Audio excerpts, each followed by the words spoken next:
এই আমি একটা ভূতের গল্প বলবো, শুনবে তোমরা? আসো ভূতের গল্প। আসো সাইন এখানে আসো, সাইন এখানে আসো, এখানে আসো।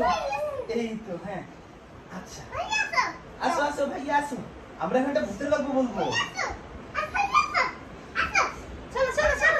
হ্যাঁ সায়ান, এখন আমরা ভূতের গল্প বলবো। আমি আসুবা সায়া আর ভাইয়া আম্মা তাসবি চিলা গানে সুবহান আল্লাহ। আমার পাশে আসো, আমার পাশে হ্যাঁ ভাইয়া, আসো, ভাইয়ের পাশে আসো। ওদিকে ছাপো, ওদিকে ছাপো। আচ্ছা আচ্ছা আচ্ছা, বাবা আসো, বাবা আসো, গল্প শুরু, ওদিকে যাও, ওদিকে যাও। গল্প এই যে গল্প শুরু, গল্প শুরু, ওদিকে বসো। হ্যাঁ, এই গল্পটা একটা রাক্ষসের গল্প। সুবহান, এই যে দেখো এদিকে, একটা রাক্ষসের গল্প।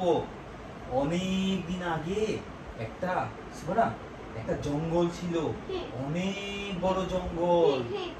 ওই জঙ্গলটার মধ্যে একটা রাক্ষস ছিল। রাক্ষসটার অনেক বড় বড় দাঁত ছিল। আর চুপ, আর ওই রাক্ষসটা যখনই ওই জঙ্গলে কোনো মানুষকে পেত তখন তাকে ধরে খেয়ে ফেলতো। হ্যাঁ তাসবি, রাক্ষসটার অনেক বড় দাঁত ছিল আর রাক্ষসটা দেখতে ছিল অনেক ভয়ঙ্কর। তারপর তাল গাছে থাকে সবাইকে খেয়ে ফেলে। হ্যাঁ, তাল গাছে থেকে সবাইকে খেয়ে ফেলতো। তারপরে একদিন হলো কি, ওই জঙ্গলের পাশে একটা ছেলে ছিল, একটা দেখে খেয়ে ফেলছিল। হ্যাঁ দাঁড়াও আমি বলছি তোমাকে। ওই জঙ্গলের পাশে একটা ছোট্ট বাড়ি ছিল। ওই বাড়িতে 4টা সাহসী বাচ্চা ছিল। তাদের নাম ছিল তাসবি, আয়াত, সুবহানা আর সায়ান। তারপরে একদিন হলো কি জানো, ওদের সাথে খেলতে আসতো একটা ছোট্ট বাচ্চা। ওই বাচ্চাটা ভুল করে জঙ্গলে ঢুকে যায়।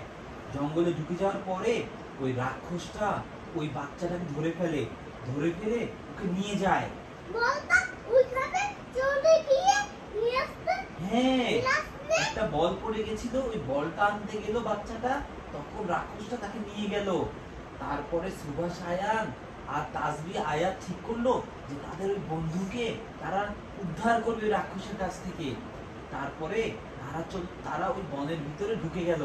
তারপরে হলো কি জানো বাবা, তারপরে ওরা বনের ভিতরে যাচ্ছে তো যাচ্ছে, ওরা বাচ্চাটাকে কোথাও খুঁজে পায় না। তারপর যেতে যেতে যেতে একটা বড় গুহার সামনে দেখলো বলটা পড়ে আছে।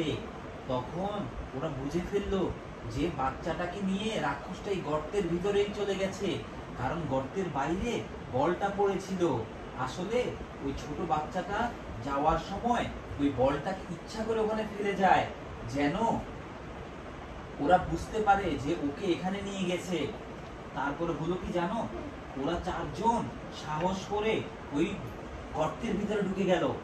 তারপরে যখন ওই গর্তের ভিতরে ঢুকতেছে তখন দেখলো যে গর্তের আশেপাশে অনেক মানুষের হাড্ডি গুড্ডি পড়ে আছে। তখন তারা বুঝলো যে এই রাক্ষসটাই এই বনের ভিতরে যাকেই পায় তাকে ধরে খেয়ে ফেলে আর তাদের হাড্ডি গুড্ডি এখানে ফেলে রেখে যায়।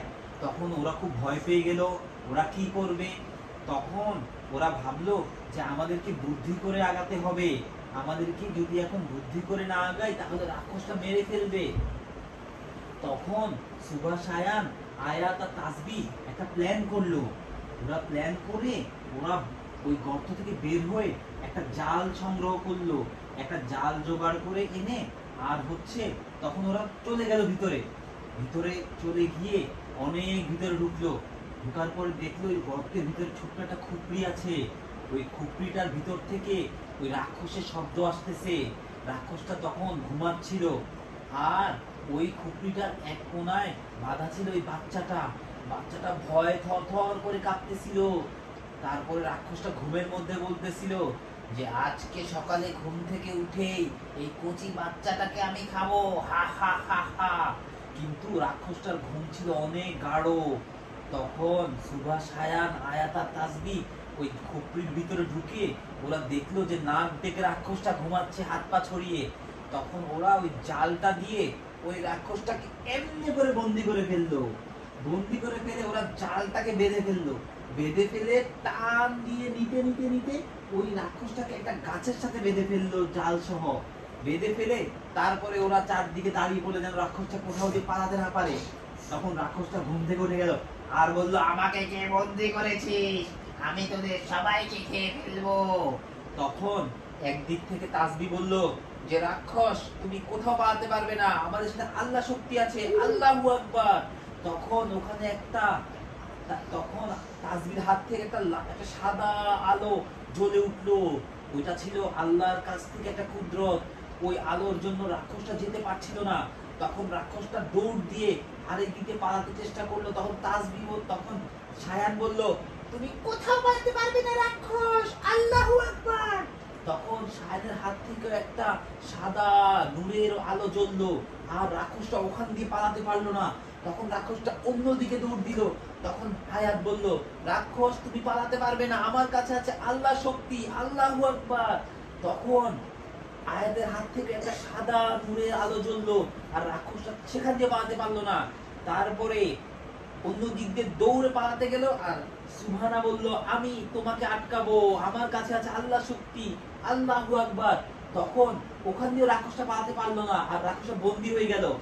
যখন চারদিক থেকে নূরের আলো রাক্ষসটার উপর পড়লো, তখন রাক্ষসটা আস্তে আস্তে দুর্বল হয়ে গেল আর রাক্ষসটার চেহারা পরিবর্তন হতে হতে একটা বুড়িতে পরিণত হয়ে গেল।